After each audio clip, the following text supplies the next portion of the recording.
Dapat nandito to.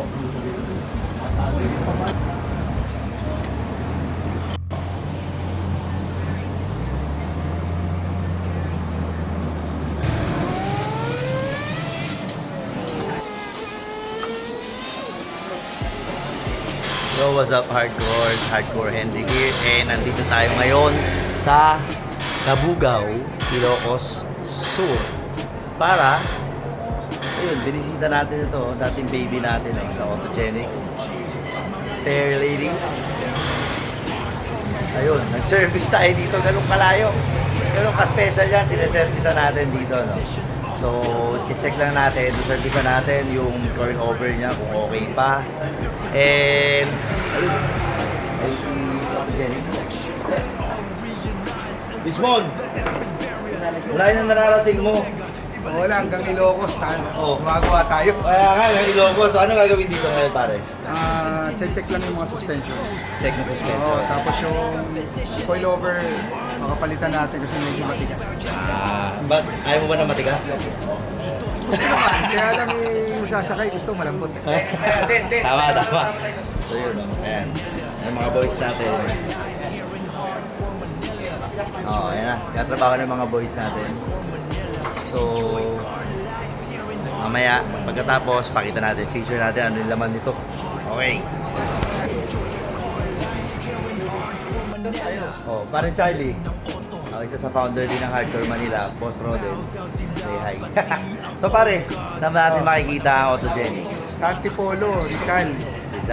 pero So, from Antipolo to Ilocos. to Ilocos, ganun kalakas ang may-ari ng Fair Lady na to, di ba? VIP, nanginginig pa tayo, di ba? Pare, Autogenics, bigyan mo lang konti idea mga tao anong ginagawa natin sa Autogenics. Sa Autogenics, lahat naman pwede natin gawin. Restoration, mechanical. Kala ko ba ayaw mo na? Wala meron pa rin kasi tayong mga gustong nagtitiwala, marami pa rin nagtitiwala, kaya hindi natin mapitawan. Hindi ka makaayaw-ayaw, no? Parang 5 years ago, di nga lang, parang 8 years ago, sinasabi mo na yan, eh. Oo, na pagod na rin, siyempre, hindi mo tayo bumabata, kaya lang kasi, siyempre, yung mga supporters at saka yung mga nagtitiwala sa Autogenics, hindi naman natin pwedeng pabayaan. So, siyempre, katulad dito, kahit sa Ilocos, kahit sa lugar pa tayo, pupunta kami, basta merong papagawa sa amin, saka yung mga... Hindi, ganun talaga mag-customer service ang Autogenics, no? Oo, kasi kailangan natin yung meron tayo after sale. After sales service, okay, correct. Kasi hindi naman mo tapos na yung trabaho. Lalo na sa paint, pare. Oo. Masyado maselan ang servisyo ng pintura, di ba? Oo, kaya pag... Ay! Ayan, siguro yan. Pwede ba? Si Big Boss. Ayun. Kasi siyempre lahat ng magkapintura, hindi naman natin masasabing 100% perfect agad. Siyempre, after mga ilang months, minsan may mga lumalabas na konting problema. So, ang kailangan lang, Servisyon. Oo, servisyon. Hindi, ako para sa akin, yun ang ma-advise ko rin, no? Sa mga gusto magpa-restore or magpa-paint, yun ang una yung hahanapin, yung madaling kausap. Kasi maraming nagkakasiraan dyan, eh, no? Maraming nag-aaway. Ito, kahit na... Talagang pulido talaga to. Di ba, pare? Charlie! Wala si Boss Charlie. Hindi, basta tayo. Pare, may kukunin pa tayo sa Bacoor, di pa natin nakuha. Ninong Ed. MR2, pagbalik namin Manila, kukunin na namin. Promise yan. Promise na. Gagalit na sa amin. Kasi ginawa namin Ninong Ed. MR2, kay Ninong Ed. So, kukunin namin next week. Pagbalik na Manila. Sige, Ninong Ed. Kita tayo next week. Yes, thank you. Alright.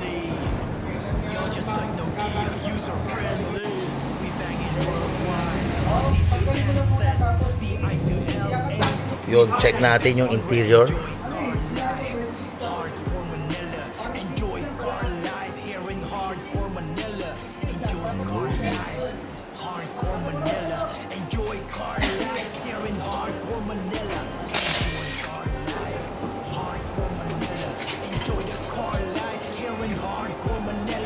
Alvin, ano ang gagawin natin ngayon dyan? Ano babaklasin natin?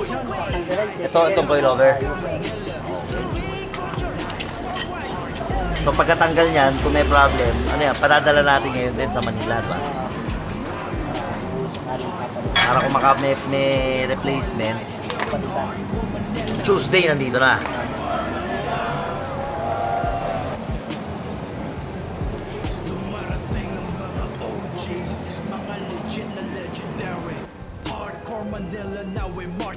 Photogenics. Bale, pare, ito, ang ginawa natin dito sa Fair Lady na to, Painting at Painting, saka hilamos. hilamos. Tapos yung mga accessories, yung pleto, tapos yung mga sinayos natin. Tapos yung mga may atin lang na konti accessories. okay. Pero ngayon, ang ginagawa natin, suspension. Suspension. Kasi Ang nag-set po na yan, nagkabit, unang ibang shop. ibang shop. Ngayon, ginaayos na natin kasi medyo natatagtagan yung may-ari. Siguro dala na rin ang talagang garage din eh, matagal nang matenga. Pwedeng na-stack. Nasaka po yung mga coilovers, no? So, titingnan natin kung anong pwedeng remedyo. Servisyong totoo ng mga kaibigan from Antipolo to Ilocos, ha?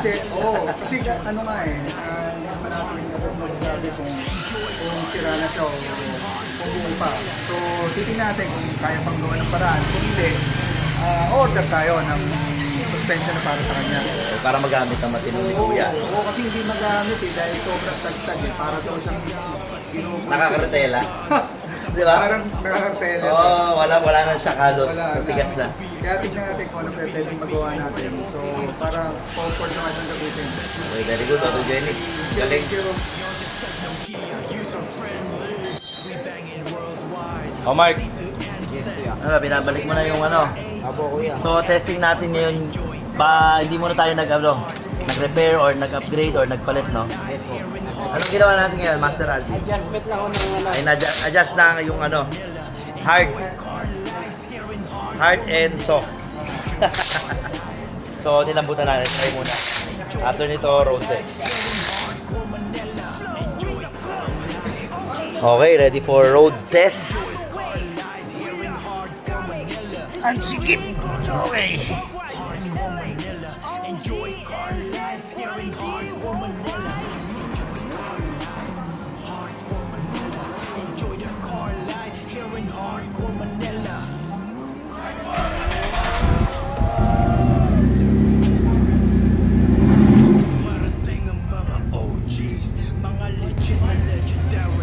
Okay. Road test, ha? Matatry natin si Fair Lady Zima road test. Tingnan natin.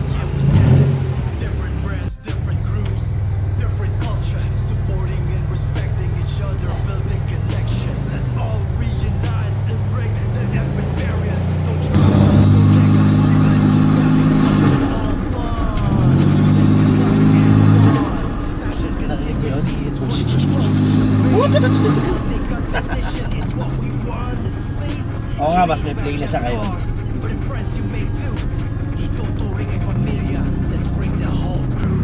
Siya mamamatay pag wala yan.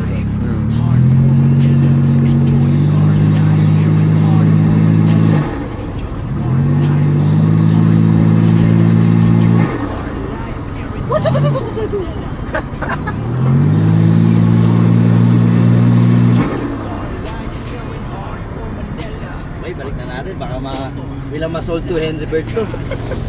Felix.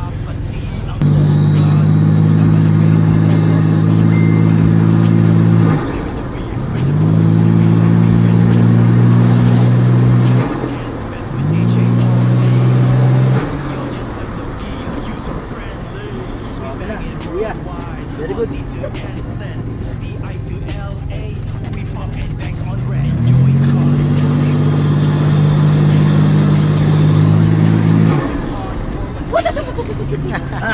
Ang sarap pakinggan. Very good. Buhay na si Fair Lady, ah. Masasabi ko lang, kasing edad ko itong kotse na to.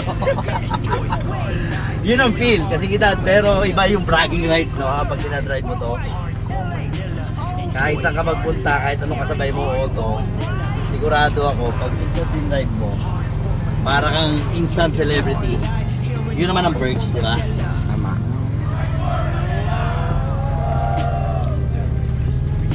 Okay na.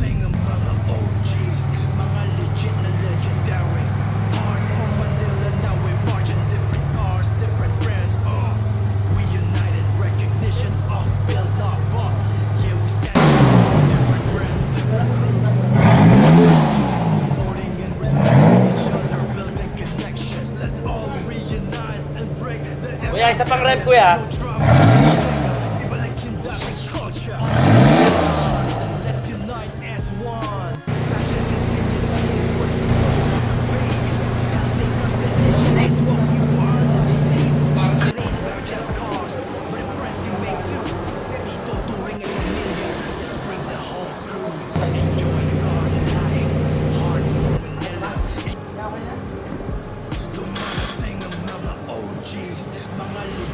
Ayan na po, parating na po ang Fair Lady C at ang driver kasing edad niya 50 years old. Tingnan natin sino may driver nito, kaedad na, kakulay pa. Ayun, ang driver, kaedad na, kakulay pa. Para lalayan nyo, baka sumagi. Let's unite as one. Passion continuity is what it's supposed to be. Healthy competition is what we want to see. It ain't about just cars, but the friends you make too. Dito touring ay pamilya. Let's bring the whole crew. Enjoy car life. Hardcore Manila.